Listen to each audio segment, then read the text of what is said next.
අයුබෝවන් සුබ උදෑසනක්.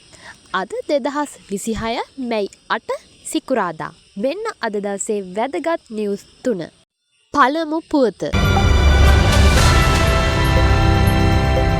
වියට්නාම් ජනාධිපතිවරයා ලංකාවට.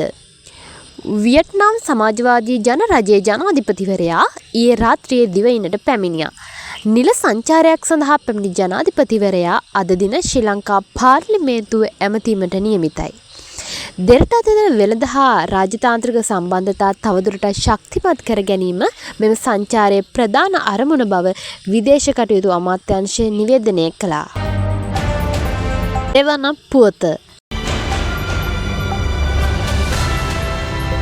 දෙනියාය පාසල් වසා දැමී. දෙනියාය අධ්‍යාපන කලාපයේ පැතිර යන උණරෝගී තත්ත්වයක් හේතුවෙන් එම කලාපයේ පාසල් 4ක් හෙට දිනේ වසා තැබීමට තීරණය කර තිබෙනවා. ළමුන්ගේ ආරක්ෂාව වෙනුවෙන් මෙම තීරණය ගත් බවයි සෞඛ්‍ය අංශ පවසන්නේ.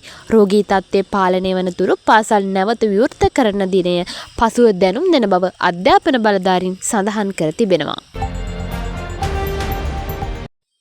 තෙවන පුවත. ආපන ශාලා කෑම මිල ඉහළට.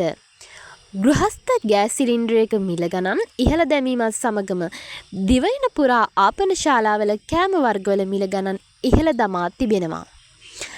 සමස්ත ලංකා ආපන ශාලා හිමියන්ගේ සංගමය පවසන්නේ ගෑස් මිල වැඩිවීම නිසා නිෂ්පාදන වියදම දැරිය නොහැකි මට්ටමකට පැමිණ ඇති බැවින් බත්, කොත්තු, කෙටි කෑම ඇතුළු සියලුම කෑම වර්ගවල මිල ගණන් රුපියල් 20ත් 50ත් අතර මුදලකින් ඉහළ දමා තිබෙන බවයි.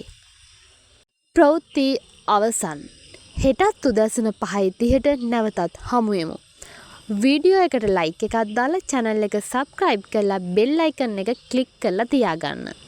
එතකොට මන් දාන වීඩියෝ එක ඔයා ළඟටම ගෙන්න ගන්න පුළුවන්.